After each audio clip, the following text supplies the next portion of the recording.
Hi, I'm Kathy Davis. Welcome to the March 9th, 2023 Inspiring Author Conversations. Today we'll be speaking, with Kristin Spencer. I'm speaking with Kristin. Sorry, I just lost my train of thought. And Kristin's going to be talking to us about business growth via storytelling, one of the things that we love to do around here. Before I welcome Kristin, I just want to remind everybody of a few technical logistics. The call is being recorded. You'll receive a link to the YouTube video within about 48 hours after the call. Your attendance at these meetings serves as your permission to be seen in the recordings. Please mute on your end if you've not already done so. Your chat button, find it down at the bottom. If you have any questions, please drop those into the chat box. I'll be watching that while Kristin and I are talking, and we'll make sure we get your questions answered. We promise to end the call today around noon or shortly thereafter. Sometimes at the most, we'll go to 12:15. And we'll make sure we can all get back to our business of the day. Our theme for 2023 continues to be growing your business by the book. Each month, we're going to be welcoming guests who are either an aspiring author or someone who helps to inspire authors by sharing knowledge, new ideas, opportunities, and wisdom. Kristin happens to be both. As a newly #1 international best-selling author, she was part of a compilation book, Ready, Connect, Grow, that launched last week, right?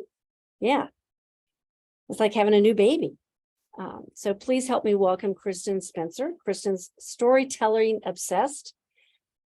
She is a certified copy editor, copywriter, ghostwriter. She brings a fresh approach to using words to connect businesses with people who need their help most. Business writing services just got way more interesting. Thank you, Kristin, for being here with us today. Yeah, thanks so much for having me, Kathy. I am super excited to be here to talk about my #1 favorite professional thing, storytelling. I'm not obsessed at all. It's a good habit to have. Definitely. Yeah. So how do you help your clients? What are some of the things that you do to help them? Yeah, so I have basically 2 different tiers of my business because I know that, let's say, you are going to write your own book or you're going to hire someone like me, because I'm a ghostwriter, to write your book for you. Unless you have this consistent foundation of messaging for your business, then you're not going to be able to take leads and turn them into actual money in your pocket.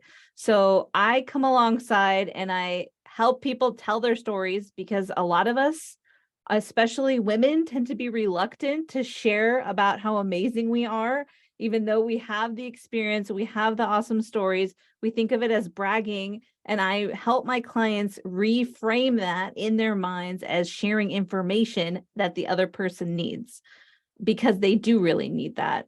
And then I help them walk through their offers so that they can work through asking for money, which is hard. It can be very difficult to ask for money, but when you say, look, this is my experience, and you use a story, you're actually engaging both parts of the other person's brain so that they're more likely to make a decision that's good for them, not just I'm trying to get them to buy for me. I want them to make a decision that's good for them, whether or not we work together. And it has to be a fit for both of us, right? So something else that I teach my clients to do is to ask the other person to share a story with you so that you can get to know them and see that if they're that fit that you need to move forward. So once we build the foundation, then I extract the stories we need to teach the concepts that they're teaching, and I help them put together their high ticket offer, which is usually $25,000 to $100,000.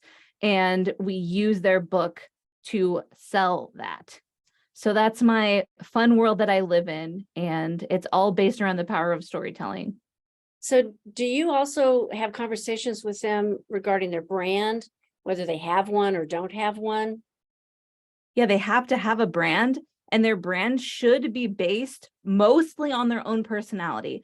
It's okay for your brand to be slightly different than you are as a person, but if you show up as someone who is completely different and your branding is so different than your personality, what happens is, well, there's two things that happen.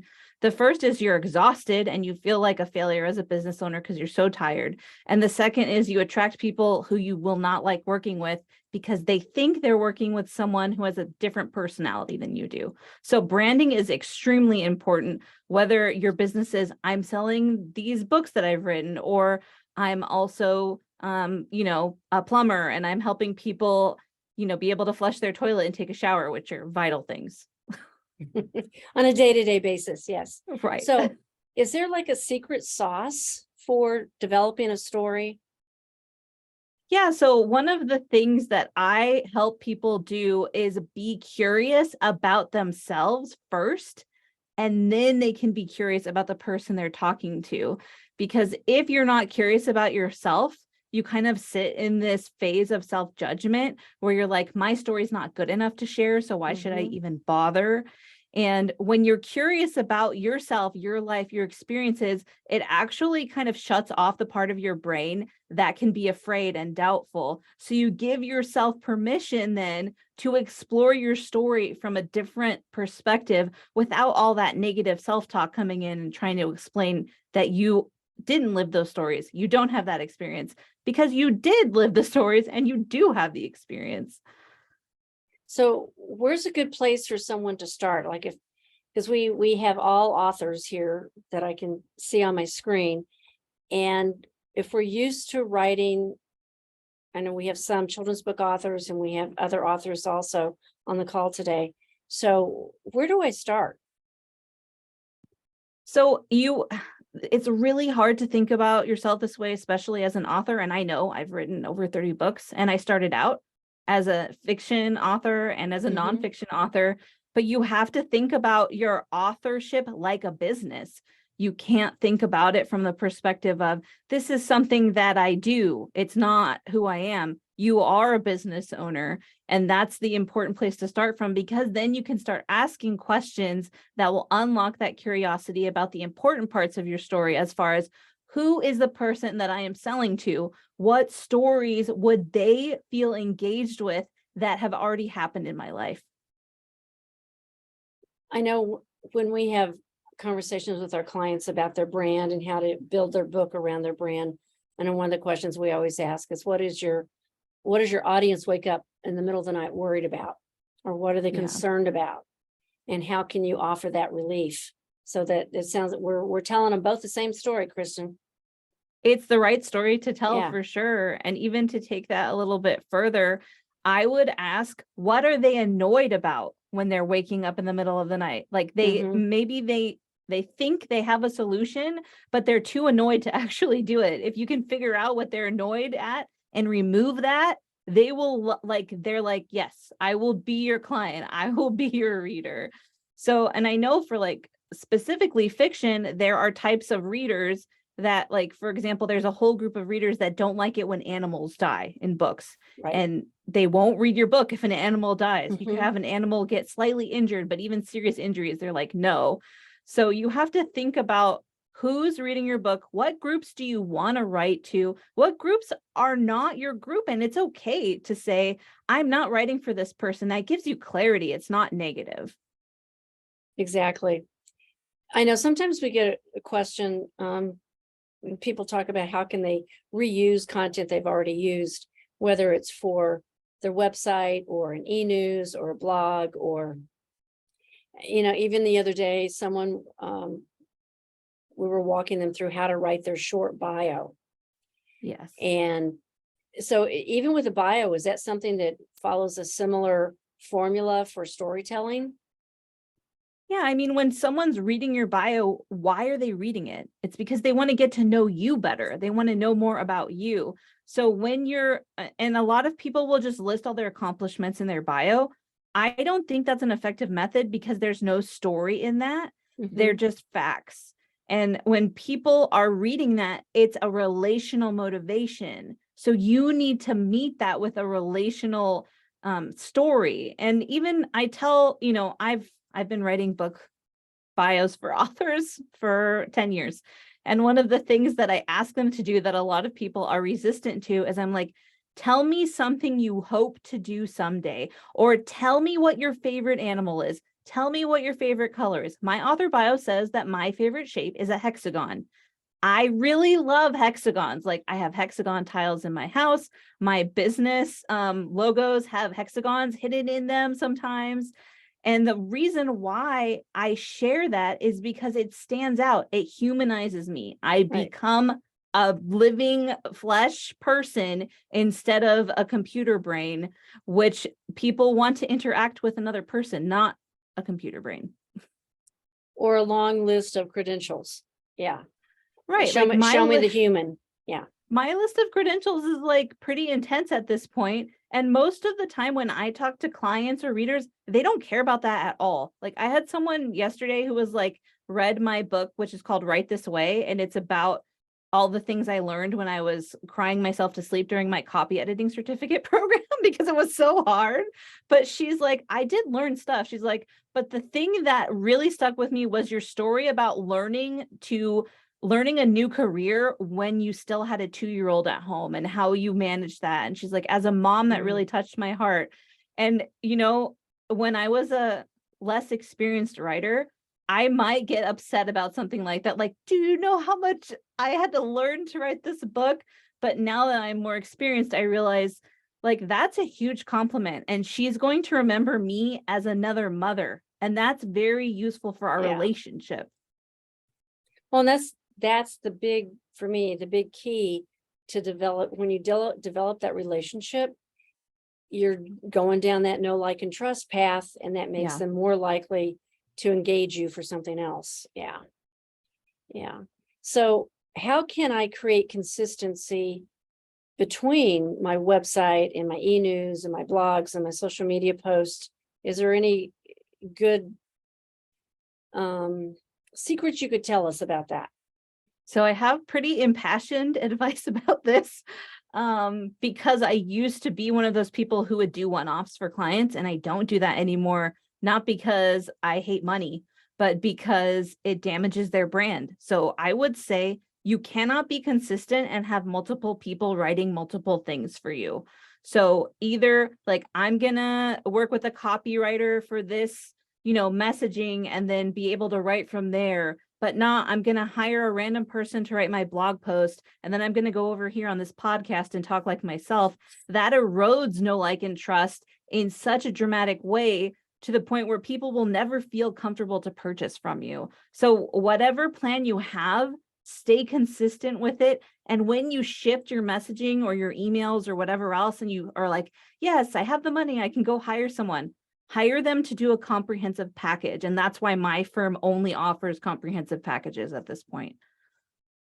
The way it sounds, it sounds like the same voice. And we talk a lot about voice in writing. One of the questions that I want to make sure that I ask, that I stumble across a lot with our clients, is how can I create that consistent voice? You mentioned if I'm doing it myself. Yeah. I mean, I know professional writers know how to do that, but if someone's doing it themselves, what are some things that they can just be aware of? So this is like a cheat code for messaging. And I actually use this with my paid clients too, but think about how your best friend would describe you, what you can do, the adjectives they would use, and put that all in a list and use that as your impromptu messaging guide, and say, when you write a piece, be like, is this in accordance with that list? And I find that the biggest problem that people have is they don't even know how they sound. Like, they hire me to write in their voice, and often when I give them their first deliverable, they're like, this sounds more like me than I've ever sounded. And I'm like, because I filtered out all your fear. Yeah. That's why. So if you're thinking about yourself as a friend would think about you, that's a natural filter for that fear. So some of those adjectives might be things like happy, easygoing, full of humor, lots of fun to be around, very caring and giving. So when you write the copy, whether it's just a single social media post or your newsletter, if I heard you right, keep those types of adjectives involved so that your message comes across so that you sound like that happy-go-lucky, great to be around kind of friend. Right. But you also want to make sure that that's really you, because otherwise, like I said before, you're going to get exhausted from playing a part that doesn't fit your personality. And whatever your personality is, it's right. But if you try to change that, you're going to attract people who are going to be disappointed when they work with you or when they read your book, right? Because you're like, this is my personality. This is the kind of book I would write. But if you mask that, you're going to end up with people reading your book who are not a good fit for what you're writing, and they're going to leave you bad reviews, and you're going to feel frustrated and like a failure. So that's just one way to circumvent all that from happening. So what types of genres do you get involved with?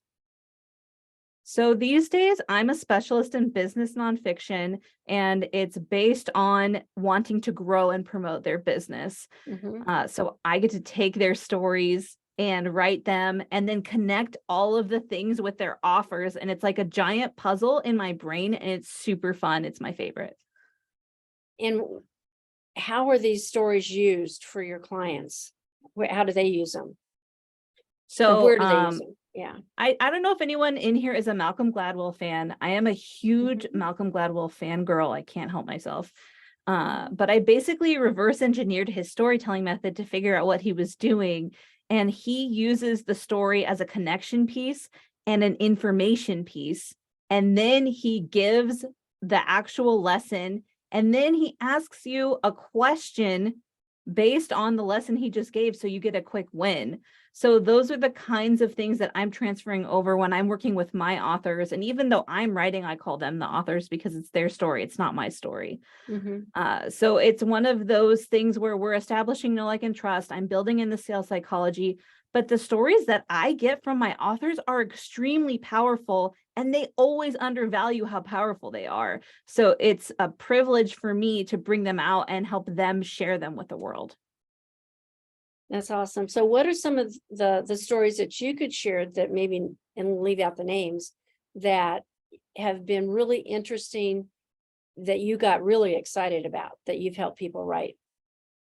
I'm actually working on a project right now with some veterinary professionals, and their story is so needed because the suicide rates, the divorce rates for those professionals are really high, like shockingly high, not what you would expect, because they're in a huge amount of debt, around $500,000 when they graduate from school, and then they're entering into hostile work environments because people are trying to flip veterinary practices like they used to flip houses, and it's resulting in this really complicated mental health crisis for those professionals. Wow. So these stories are sometimes, I'm sitting there working on them and I'm crying because I'm so sad that they went through that, but I'm also so excited that they're bringing hope and tools to the people who need them.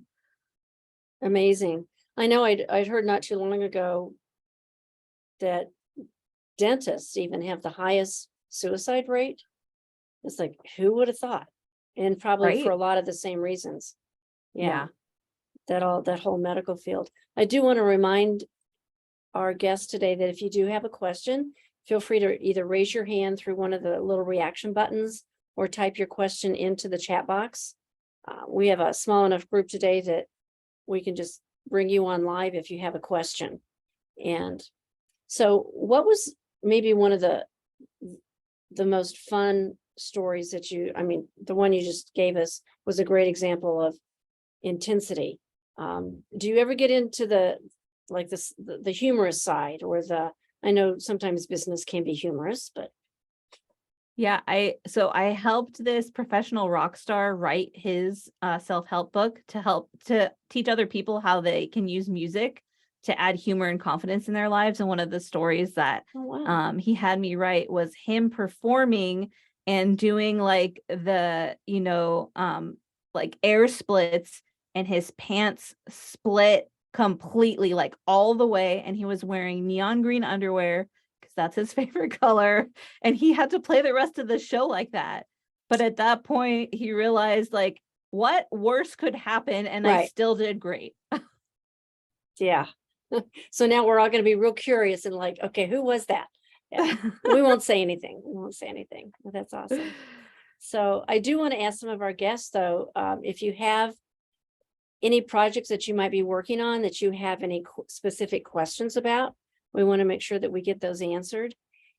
I've got some additional questions here for Kristin, but I know one thing I do want to ask real quick is you mentioned to me that you have a gift for the guests today. Yes, I do. So I know that most people in here are authors, right? So I have a complimentary 30-minute masterclass where I teach you how to develop the one big sentence for your business. So it's like an elevator pitch, but way less intimidating. And I walk you through the process of creating it. So you're not by yourself. And there's a PDF that all you have to do is fill out the things once we work through the questions. And you will have that. You can use it everywhere, LinkedIn, Facebook, next time you're talking to someone about what you do, so that you can communicate what you do with confidence and clarity, because that makes such a huge difference. And we'll make sure that everybody gets that link in our follow-up email. I know I came out of the world of corporate communications and public relations, and quite often we had to put a spin on things. Have you had an incident with an author where maybe the story didn't put that author in the best light, and as you're helping him or her, I shouldn't assume it was him, sorry about that, that you were able to help them turn what appeared to be a negative situation into a more positive situation? Yeah, so I was actually working with a real estate broker a few weeks ago on her story, and she was like, I don't want to talk about this part of my story, Kristin. I was like, what's going on? And she's like, well, when I was a sophomore in college studying architecture, I dropped out of college. And I was like, okay, well, what's wrong with that? And she's like, well, it's just a shame that I did that. And I was like, why? That was the beginning of your very successful career in the world of commercial real estate. Like, why don't we reclaim that as the best decision you could have made and change the story in your head to what really happened, so you don't have to feel this shame anymore? And she was like, oh, she cried. We just had that moment together, but now I see her out there sharing the story with such confidence, knowing that it was the right decision for her, no matter what anyone else thought. I love that. Yeah, because so often I'll speak for myself, the one little hiccup you had in high school or college is like, nah, I'm not going to talk about that. But it actually was what catapulted you to where you are today. I love that. Yeah. Yeah, definitely. Terrific. So do you work on manuscripts? What's the average word count that you would say that you typically suggest for a business nonfiction book? The sweet spot is 35,000 words. You can go up to 45,000, but you don't need to. Like, if you have extra things you want to say, that's okay. But 35,000, people love it. It's very digestible for them. They don't get intimidated by the thickness, and you can really give them a lot of amazing information in that amount of words. Yeah. Yeah. You don't have to tell everything you know. No. Ever in your entire life. We had Julie will recognize, we had a book come through that had a manuscript, 140,000 words. And I explained to her that she had at least 2 or 3 books in that one. Right. And we did get a good chunk cut out, but maybe not as much as we would have liked to have seen. Sometimes that happens. Yeah, and I think you have to evaluate the goals of the client too, right? That's one thing, is like, they're like, well, I really want to tell these stories. And you're like, okay, I understand. Yeah. Yeah, there was some deep attachment to some of those stories. But no, I love that. So if you were to identify how you would define your ideal author client, how would you frame that for us? So for me, my sweet spot is, I want someone who knows they don't want to write their own book. Like, that's where I am at this point in my career. I have spent a lot of years coaching people on how to write their books, since I'm an editor and a developmental editor. And I have a staff of editors and formatters, and they help me when I'm ghostwriting. But at this point, I have the system. If someone brings me a book that's already written, we have to do so much editing to it to get it to where they want. So that's my ideal audience for where my business is right now. And it's been 15 years in this industry that's gotten me to that Yeah. point. That's awesome. Yeah. Well, I greatly appreciate you taking the time to be with us today. I want to make sure that our authors that are our guests today don't have any other additional questions. And I don't see any quick hands going up, but I do want to remind everybody there will be a follow-up email where you will get the link to the YouTube recording of this. And you'll also get links to reach out if you want to reach out to Kristin, and also her gift of her 30-minute masterclass. So thank you everyone for being here today. Kristin, it's been a joy getting to know you.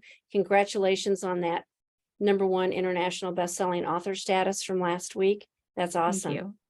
And thank you guys for being here. Julie is going to drop the information into the chat about next week's, the 23rd. Is it the 23rd? March 23rd? Yes, and I actually put it in right at the beginning, but I okay. will copy and paste it again. And we'll also make sure that that's in our e-news that goes out to you guys too, the follow-up. Thank you, Kristin. Thank you everybody for being here today. We'll talk soon. Bye-bye. Bye.